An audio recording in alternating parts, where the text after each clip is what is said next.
ಗಯಾ ಗದಾಧರಾಯ ನಮಃ. ಸಮಸ್ತ ಪಿತೃಭ್ಯೋ ನಮಃ.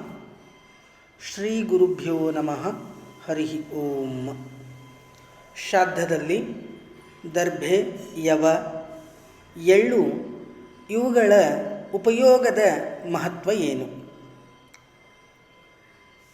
ಶ್ರಾದ್ದ ಮಾತ್ರವಲ್ಲ, ದೇವ ಋಷಿ ಪಿತೃ ತೃಪ್ತ್ಯರ್ಥಗಾಗಿ ಮಾಡುವ ಎಲ್ಲ ಕರ್ಮಗಳಲ್ಲಿಯೂ ಕೂಡ ಈ ಪದಾರ್ಥಗಳ ಮಹತ್ವ ಸಾಕಷ್ಟು ಇದೆ.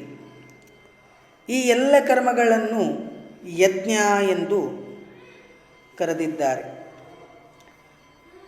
ಶ್ರಾದ್ದದಲ್ಲಿ ಉಪಯೋಗಿಸುವ ದರ್ಭದ ವಿಚಾರ. ಶರಾಸಕುಶರಾಸೋ ದರ್ಭಾಸಸೈರ್ಯಾ ಉತ ಮೌಂಜಾ ಅದೃಷ್ಟಾ ಬೈರಿಣಾಃ ಸರ್ವೇ ಸಾಕಮ್ಯಲಿಪ್ಸತ.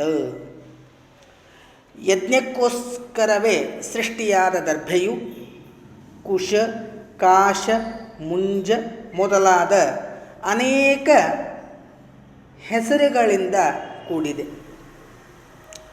ಕರ್ಮ ಪ್ರಭೇದಗಳಿಗೆ ಅನುಗುಣವಾಗಿ ವಿಧ ವಿಧವಾಗಿ ಎಸಳಿನ ಸಂಖ್ಯೆ ಹಾಗೂ ಗ್ರಂಥಿಗಳನ್ನು ಶಾಸ್ತ್ರದಲ್ಲಿ ಉಲ್ಲೇಖಿಸಿದ್ದಾರೆ.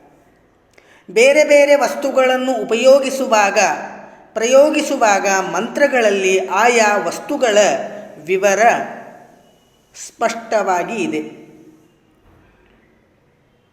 ಮೇಲೆ ಉಲ್ಲೇಖ ಮಾಡಿದ ಮಂತ್ರದ ತಾತ್ಪರ್ಯ ಈ ರೀತಿಯಾಗಿ ಇದೆ. ದರ್ಭೆಯು ಶರಗಳಂತೆ ಶಕ್ತಿ ಸಾಮರ್ಥ್ಯ ಹೊಂದಿ ಕರ್ಮಭ್ರಷ್ಟತೆಗಾಗಿ ಹಾತೊರೆಯುವ ದುಷ್ಟ ಶಕ್ತಿ ಬಾಧೆಗಳನ್ನು ತಡೆಯುತ್ತದೆ. ಈ ದರ್ಭೆಗೆ ಶ್ರಾದ್ದದಲ್ಲಿ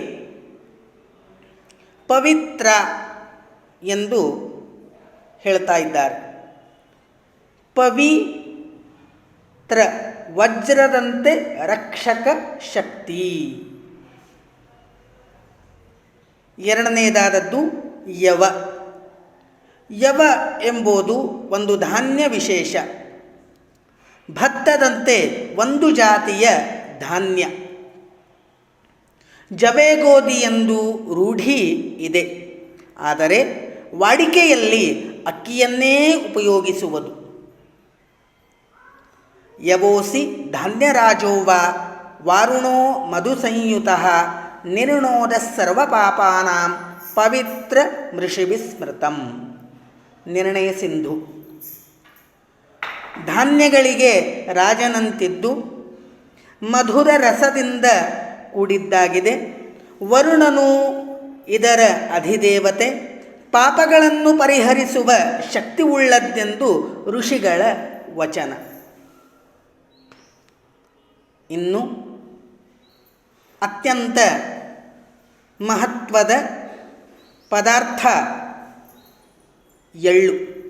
ತಿಲೋಸಿ ಸೋಮದೇವತ್ಯೋ ಗೋಸವೇ ದೇವನಿರ್ಮಿತಃ ಪ್ರತ್ನವದ್ಧಿ ಪ್ರತ್ನಸ್ವಧಯ ಪಿತೃನಿಮಾನ್ ಲೋಕಾನ್ ಪ್ರೀಣಯಾಹಿ ಸ್ವದಾ ನಮಃ. ನಿರ್ಣಯ ಸಿಂಧು. ಎಳ್ಳು ಪರಮಾತ್ಮನ ದೇಹದಿಂದ ಉತ್ಪತ್ತಿಗೊಂಡಿದೆ. ಸೋಮನೇ ಅಧಿದೇವತೆ. ದುಷ್ಟ ಕ್ರೂರ ರಾಕ್ಷಸರಿಗೆ ಭಯವನ್ನು ಉಂಟು ಮಾಡುವುದು. ಜ್ಞಾತಾಜ್ಞಾತ ಸಕಲ ವಿಧ ಪಾಪಗಳ ಪರಿಹಾರಕ ಶಕ್ತಿ ಉಳ್ಳದ್ದು. ಹಾಗಾಗಿ ಪರಮಾತ್ಮನ ಪ್ರೀತಿಗಾಗಿ ಹೋಮಿಸುವುದಿದೆ. ಇದು ಪಿತೃಗಳಿಗೆ ಪ್ರೀತಿಕರವಾದ ಧಾನ್ಯ. ದರ್ಭೆ, ಯವ, ಎಳ್ಳು ಇವುಗಳನ್ನು ಮಂತ್ರಪೂರ್ವಕ ಉಪಯೋಗಿಸಿ ಯಜ್ಞಯಾಗಾದಿ ಕರ್ಮಗಳನ್ನು ಮಾಡಿದಲ್ಲಿ ದೇವತೆಗಳು, ಋಷಿಗಳು, ಪಿತೃಗಳು ಸಂತೃಪ್ತ ಹೊಂದಿವರು. ಪರಮಾತ್ಮನ ಅನುಗ್ರಹದಿಂದ ಸಕಲ ಇಷ್ಟಾರ್ಥಗಳನ್ನು ಕೊಡುವವರು. ಸಕಲ ವಿಧವಾದ ದೇವತೆಗಳ ಅನುಗ್ರಹದಿಂದ ಸಕಲ ಇಷ್ಟಾರ್ಥಗಳನ್ನು ಕೂಡ ಪಡೆಯಲಿಕ್ಕೆ ಕಾರಣೀಭೂತವಾಗುವವು. ಅದಕ್ಕಾಗಿ ಶ್ರಾದ್ದದಲ್ಲಿ ದರ್ಭೆ, ಯವ, ಎಳ್ಳು ಅತ್ಯಂತ ಉಪಯುಕ್ತವಾಗಿದೆ, ಬಹಳ ಮಹತ್ವದಿದೆ. ಶ್ರೀಕೃಷ್ಣಾರ್ಪಣಮಸ್ತು. ಮಧ್ವೇಶಾರ್ಪಣಮಸ್ತು.